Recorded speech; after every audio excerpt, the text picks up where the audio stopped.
bọn anh chắc cái đó đây. Anh phải mà cho đọt ra được.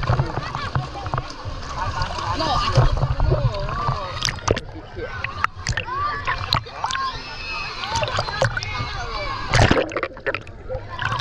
ra thôi mà ơi.